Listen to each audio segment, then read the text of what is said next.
Assalamu alaikum musulmon tuğanlar, sizler men Bazar Xabar kanalı tuğanlar. Bugün 25 aprel günkü rubl kursalaарын көрсөтүп беребиz. Туғандар, эртең мененки биз менен болуп лайк басып колдоп туруңуздар туғандар. Подписаться кнопкасын эзип коңгуроо чоң туғандар. Кыйын эмес го, лайкты басып коюңуздар. Бизди көп лайк баспай көрүп туғандар. Биз болсо Базар Коргоз шаарынан көрсөтүп беребиз азыр рубл курсаларын. Өзгөрүп турган ойдон кийин биз менен болуп туруңуздар туғандар. Коңгуроо чоң эзиңиздер туғандар. Биринчи болуп видео сиздерге барат. Туғандар келдик азыр.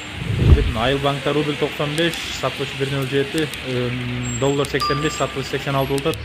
Өткөнгү боюнча айткандары туура экен. Ошол Кыргызстанда кандай акча салынса да сомдо беребиз деп өздөрү мындай курс койгон. Мына компаниянын баары банктар бир болушу, мына көргөнүңүздөрдү. Россияда андай эмес, бирок Россияда курс көтөрүлгөн кичине. Бизде болсо баары деле бирдей турат. Частный болгон үчүн ошондой дейт. Инка банкта да ошондой.